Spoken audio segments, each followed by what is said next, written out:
Body Boundaries Make Me Stronger by Elizabeth Cole. Nick was having fun running around the playground and sliding down the slide from the top to the ground. But all of the fun was spoiled by a boy named Ben, who started tickling Nick over and over again. Ben was poking little Nick until it got to be too much. Nick frowned at Ben. He didn't like that type of touch, so he took his toys and ran home straight away, unaware that another surprise was on the way. "Your favourite auntie's coming," his mum excitedly said. But instead of being happy, little Nick bowed his head. He started making excuses that sounded weird and silly. "It's napping time, it's bathing time. I don't feel well, really."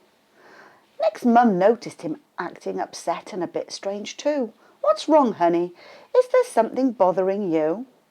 Nick never lied to his mum and he never lied to his dad, so he decided to tell them what made him upset and sad. "I don't feel comfortable when Ben starts to tickle and poke. For me, it's not a nice feeling, but for him, it's just a joke. And I love my dear auntie. Please don't get me wrong, but her kisses are endless and her hugs are so strong." Nick's mum said, "Oh, honey, you have the right to choose. If you don't like the kissing and the tickling, you can sure refuse.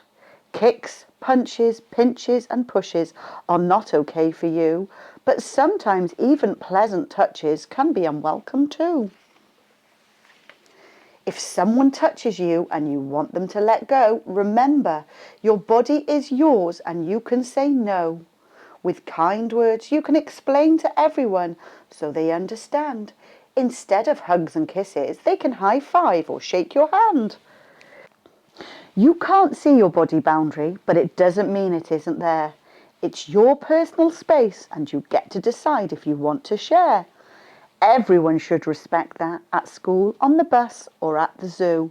You can become uncomfortable if someone gets too close to you. If someone comes right up to you and talks too close to your face or breathes down your neck, they are invading your personal space. Think of your body boundary as an imaginary bubble, and if anyone tries to break it, it can cause some trouble. It's the same with your private parts, hidden beneath your underwear. No one is allowed to touch or see them. No one should even dare. If someone tries to do it, someone you know or a stranger, immediately run and tell an adult that you are in danger. Nick asked, "What about the doctor I visited the other day?" Nick's dad smiled. "Doctors keep us healthy and that's okay. They take care of our bodies to keep them strong as can be. And when you have a checkup, you go with your mum or me." And how do I know if I'm in danger if a person is kind? How do I know their intentions and what is on their mind? Little Nick was confused, but his mum made it clear. There are many signs that you can recognise, my dear. If our neighbour pats you on the head because you were polite, or a teacher gives you a sticker for being good, then that's all right. But if someone offers to touch you in exchange for some sweets, remember, it's a trap, especially from strangers on the streets. If this kind of thing ever happens, the best thing you should do is talk to someone from your safety team and they will help you. Safety team? Nick was curious and his eyes had a gleam. That sounds as powerful as some kind of superhero team. It's made up of people you trust, like me or your mother. It could be a teacher, a grandparent, or your older brother. If by any chance the people on your list are not nearby, tell another adult or leave the place without being shy.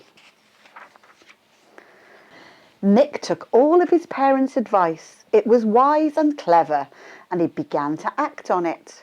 He was feeling safer than ever, not ashamed to speak up, Little Nick has no secrets to hide because he knew his safety team was always by his side. When his favourite aunt came to visit them for a while, Nick asked her for a high five, and she did it with a smile. Respecting others' body boundaries became Nick's mission, so he did not tickle, hug or kiss someone without permission. Nick found some touches to be unpleasant and impolite, so he refused any of the ones that seemed not quite right. But some touches made Nick happy and calm and full of bliss, especially his mother's tender kiss. Do you know your safety team? What would you do and who would you speak to if you ever felt uncomfortable with body boundaries? Subscribe to Therapeutic Stories for stories that heal.